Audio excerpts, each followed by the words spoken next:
Hi, I'm Jennifer of Celtic Knot Crochet, and today in this video I'm going to show you how to crochet the Textured Trebles Pocket Shawl.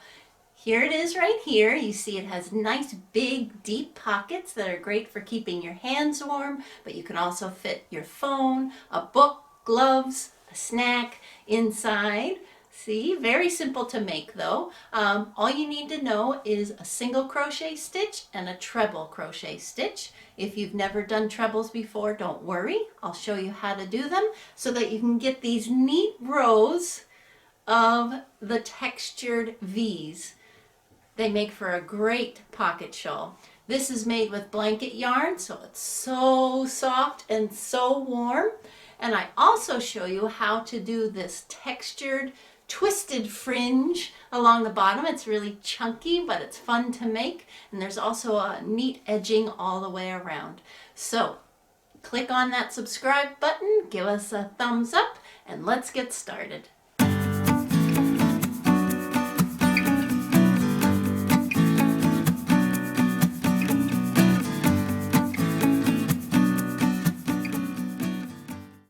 To make the Textured Trebles Pocket Shawl, I use several skeins of this Bernat blanket yarn in vintage white, and I used an L or a 8mm hook, as you can see here.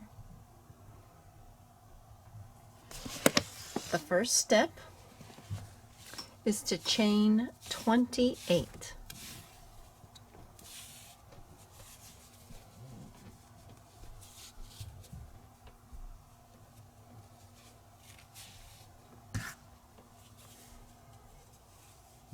One, two, three, 4, 5, 6, 7, 8, 9, 10, 11, 12, 13, 14, 15, 16, 17, 19, 20, 21, 22, 23, 24, 25, 26, 27, 28. So this will make up 1/2 of the shawl. Will be this wide, and we'll work our way up. Next we are going to skip this first chain, and we're going to single crochet in each chain across, and I like to work on the back of the chain right here in this back bump, so it has a nice edging at the end. So here's that back bump. Here's the front of the chain. Looks like a braid. Turn it over, and there's a bump right here. Put my hook under that, hook in, yarn over, pull through. 2 loops on my hook, yarn over, pull through 2. This is the stitch that you would be using the most in this project. There's one other stitch besides the chain, and that will be the treble crochet, and that is what gives it the texture in the V's lying on top of each other. So I'm going to continue all the way across doing the single crochet, and I will have 27 single crochets when I get to the end. This is what my first row will look like once I've completed all 27 single crochets. Now I chain 1, turn the row around. This is the wrong side of that first row, but this is actually going to be the right side of the project. I'm going to single crochet in the first 5 single crochets. There's 1, 2. If you look from the top, you can see each stitch. I can also feel where each stitch is with my thumb and middle finger. 3, 4, 5. Now I'm going to chain 1, skip the next stitch, and single crochet in the next one after that. By doing this, I am creating a space right there, And on the next row, that's where I'm going to work the treble. And we're going to continue creating these chain one spaces over an empty stitch so that we can work the textured stitches in on top, but as we go. After I've done one single crochet here, I'm going to do 6 more. 1, 2, 3, 4, 5, 6, and then I'm going to do that chain one again. Chain one, skip this next stitch, and then single crochet in the next one. There, I've created that space right in there. Now I'm going to single crochet in the next 6. 1, 2, 3, 4, 5, 6. Then I'm going to do a chain one, skip the next one for the last time, and then I'm going to single crochet in the last 5 stitches. So there's 1, 2, 3, 4, 5. So that is row 2. There's no other row exactly like that, but it's because we're setting up for the textured stitches. So that's what it'll look like. You can see, because this yarn is so thick, I already have over 1 inch worked up. Now I'm going to chain one, turn my project, and now I'm going to work single crochet in each stitch and in each chain one space all the way across. So every time you work on the wrong side of your project, you're just going to do single crochet all the way across, which makes this project work up quickly because it's the row that you don't have to think at all. So here's that chain one space. Just going to put my hook right into it and do the single crochet and continue on. Remember, you can feel the stitch. I can feel, here's the single crochet. If I slide my fingers over, I can feel that gap, which is under the top 2 loops, which is where I'm going to put my hook. So some people say that it's hard to see your stitches with this yarn, and sometimes it can be maybe a dark color, but if you use your sense of touch, I can feel this single crochet right here, and if I slide over, I can feel where there's a space in between the 2 stitches, and I see the 2 loops on top. So you can do a lot of it by feel and don't have to try to find it by sight.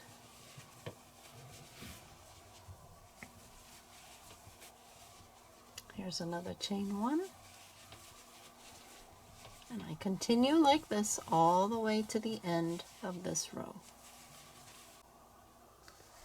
Now that I've finished row 3, you can see it's just a long row of single crochets, and you can see by single crocheting in the 3 chain one spaces, it kind of makes them pop out a little bit, easy to find. But on this next row, you won't even notice those. So here we are with row 4, chain 1, turn my work, and now I'm on the front side of the project. Going to single crochet in the first 3 stitches, and now this is where we start adding the trebles. So if you see, the first 3 take me to 2 stitches away from this chain 1 area. This is the stitch above that empty single crochet, and then I have 2 stitches here. So what I'm going to do, I'm going to grab that single crochet that we didn't work into, yarn over twice, put my hook in, yarn over, pull through. Now I have 4 loops on my hook, yarn over, pull through 2, yarn over, pull through 2, yarn over, pull through 2. And that creates this nice long stitch that's going to lay across the top of your work. But it's going to be on a slight slant. Now back on the row we were working on, we're going to skip that next stitch because this counts for that stitch there. Normally we would have gone right in there, but we're going to skip it, and now we're going to single crochet in the next stitch. Now we're going to chain 1, skip the next stitch, single crochet in the one after that. So you can see here we have the treble, a single crochet, chain 1, skipped 1, single crochet, and now we're going to do a treble in that same place that we did the first one. So I grab hold of it with my thumb and middle finger, yarn over twice, put my hook in, yarn over, pull through, yarn over, pull through 2, through 2, through 2. After I've completed that second treble crochet, now I'm going to skip the next stitch back on my current row and single crochet in the next one and the next 2 after that. So I have 3 single crochets here. And now I'm going to repeat what I did earlier. And as you see, those 3 single crochets brought me 2 stitches away from the chain 1 space. So I'm going to yarn over twice, put my hook in, yarn over, pull through, 4 loops on my hook, yarn over, pull through 2, through 2, through 2. Now I'm going to skip this next stitch right here and single crochet in the one after that. Then I'm going to chain 1, skip this next stitch, single crochet in the one after that. By doing that, I'm providing a place for the next row of the textured trebles to be worked into. Now I need to do the other side of the V, yarn over twice, grab a hold of that stitch, put my hook in, yarn over, pull through 2, through 2, through 2. That completes the V. Skip the next stitch back on my current row and then single crochet in the next 3. I do that one more time because I'm going to have 3 rows of those textured trebles. So here I have completed the first textured treble row. You can see how they stretch down to a couple rows below and they pop out on top like so. So this is the right side of the project. Once I finish a textured treble row, I chain 1, turn the project around. See, you can't see any of the texture here. And I'm going to work a single crochet in every stitch all the way across. So I'll have a total of 27 single crochets. I'm going in each single crochet, I'm going to go inside that chain 1 space we created. I'm going to go in the top of the treble. You can always turn it around. See, here's the treble, here's the top. Going right into the top of that, just like I would any other stitch. And I continue like that all the way across. So here you can see I completed row 5, single crocheted all the way across. You can see the chain 1 spaces that are setting up for our next row of trebles.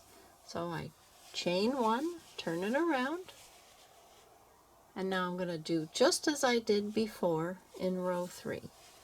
Single crochet in the first 3 stitches,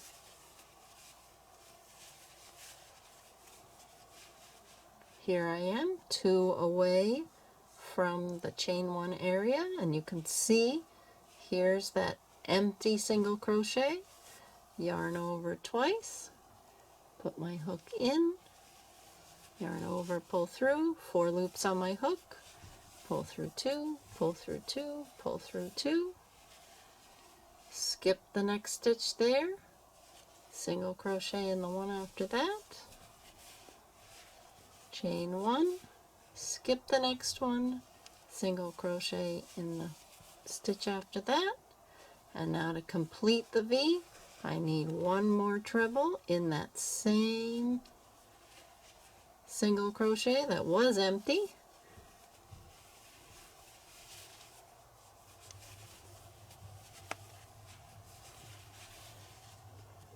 And then I skip the next stitch on the current row and I single crochet in 3. 1, 2, 3, and I repeat that again. And you can see how the textured trebles, they're popping out, they're laying on top, but they're anchored down in that gap that we created with the chain 1 and skipping. And I'll continue that and repeat this row and then a row of single crochet.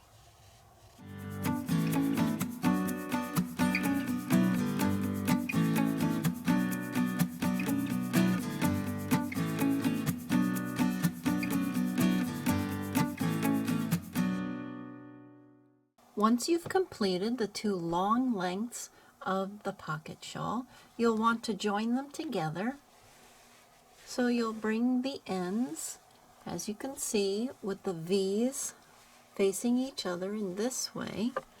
And you can leave a nice long tail. I have just a short one here to show you. And I really like these kind of yarn needles. They work great for this thicker yarn. I'll zoom it in a little bit. So I'm just going to go through, here's the first stitch on one side and here's the first stitch on the other side. I'm going to go through the right side, then the left side, and gently pull it through. And because this yarn is so thick and it's the same color, you can't even see it. So I'm going to do the same thing with the next 2 stitches.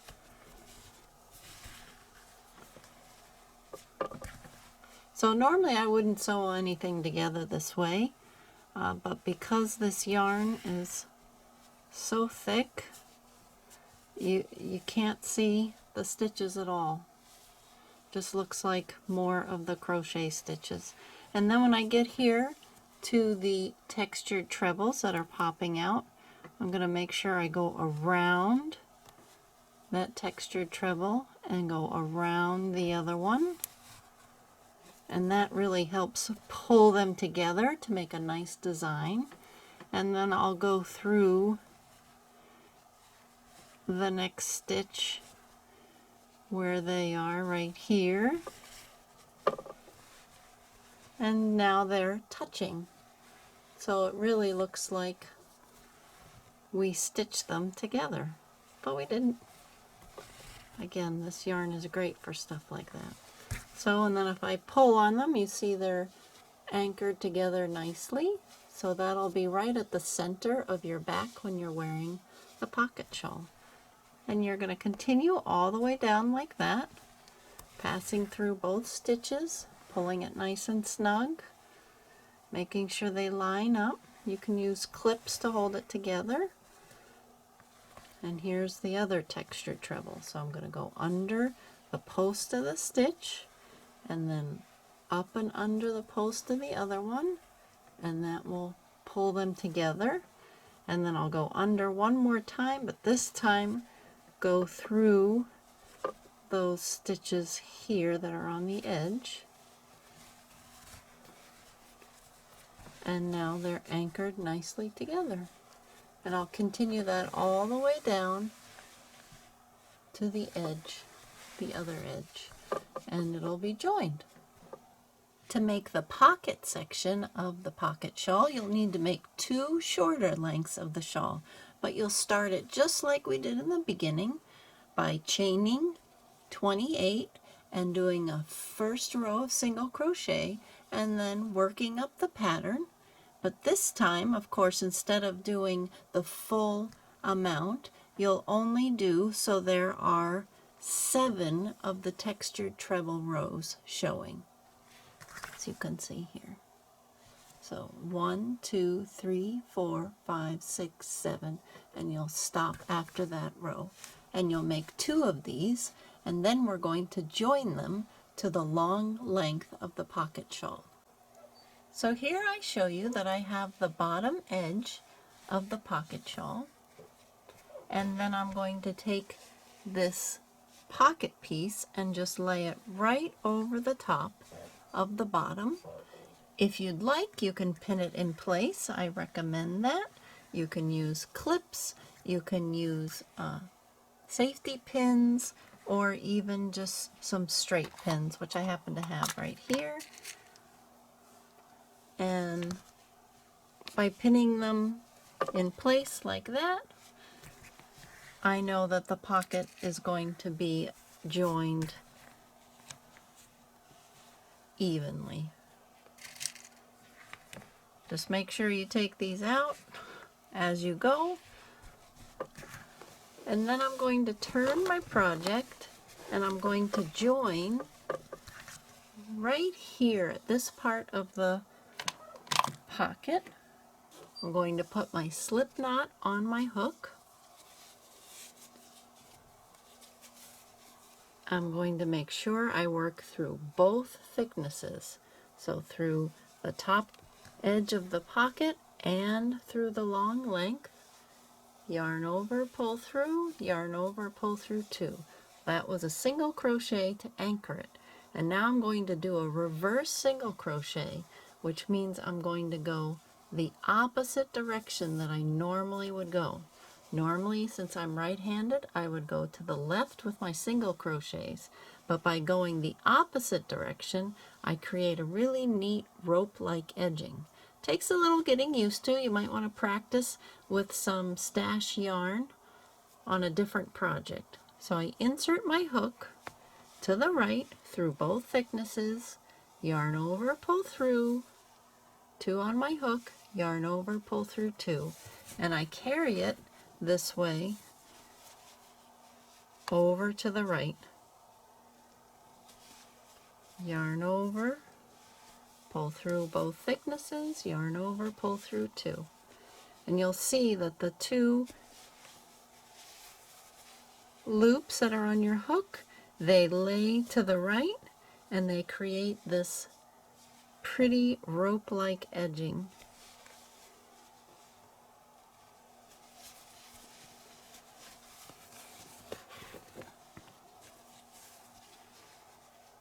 So I'll do that again. I'll zoom it in a little so you can see better. So I put my hook to the right, yarn over, pull through, yarn over, pull through 2. And by going the opposite direction, it creates that type of edging. You can see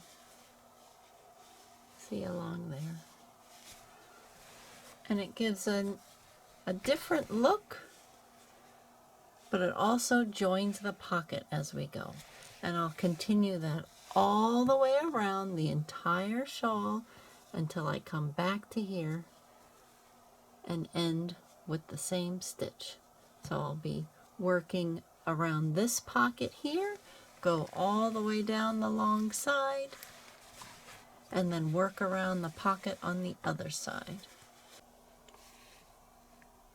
Here you can see the pocket shawl finished with the reverse single crochet edging all the way around the entire perimeter of the shawl, and then this twisted fringe added. So a few notes about it. I realized that when you do the reverse single crochet to join the pocket on, to sew this piece to the base piece, you want to put your single crochets nice and tight. So you have several, so you don't have any gaps in the join. But when you're working along the length of the shawl, you want to make your single crochets a little bit longer. And I'm going to show you right now what I mean by that. So here's just a little example for you of a small swatch. To do the reverse single crochet, you work in the opposite direction that you would normally work. So I'm going to insert my hook in the stitch to the right, yarn over, pull through like a normal single crochet, and yarn over, pull through 2. Now depending on how long these loops are here shows how far this single crochet will reach. So if I were going along a row like this, I would go in each stitch. But if you're working along the side of rows, it's a little bit harder to see where to put the next stitch. So what I was doing is I was just making sure I was pulling up a little bit longer than normal for my single crochet. So it ended up being a little bit longer so that when it laid down, I went a little bit farther over than I normally would have. My experience with this is when you go along the edge of a project that's not an even row, sometimes it can make it kind of ruffly. So by making these a little bit longer along the edges, you fix that problem. Now let's do this twisted fringe. It's a lot of fun to make. I love how it looks and it stays twisted. Let me show you how to do that. Now you are going to be working on top of all of the reverse single crochet. You're going to insert your hook and do a slip stitch like this, and then you're going to pull out. Sometimes you have to ease it out like this. You don't want to pull too hard because this blanket yarn actually can break. And you're going to pull out 15 inches. This is how I did the twisted fringe. You're going to want to measure out 15 inches on your work surface. So I'll show you here. I put a piece of tape at the beginning of the 15 and right around the end. And then I don't need this measuring tape anymore. And then every time I go to pull my fringe, I'm just going to hold up the loop to what I've measured out on my work surface. Then once you've gotten it the length you want, this ensures you that they'll all be about the same size. Then what I do is I grab hold of the loop with my non-dominant hand and I pinch it nice and tight around the hook. Then I spin the hook like this, and I do it really fast. Once you get the hang of it, you can go really fast. And I'm going to do it 20 times, and then I kind of let it ravel all the way down the end like so, and then I do it 20 times again, plus a couple more. So this is very quick. If you don't do it exactly 42, 43 times, it's no big deal. And there you can see it's all nice and twisted. And I found that if you pull it taut from your project, so if your project is nice and big and bulky sitting on your lap, just make sure you have it pulled nice and taut and it'll spin really easily. And then I grab the center, bring the hook back down to the row I'm working on, let go, and it twists together. And this is about 6 inches long. Then I find a loop next door to do another slip stitch in, just to lock that fringe in place. And then I go into the next stitch and do another slip stitch and repeat the whole process again. Pull the yarn out, make a nice long loop that matches the distance here, pinch the loop and twirl for 20 times, and then pause after 20. I'm not counting right now, but it's about good. And then do another 20.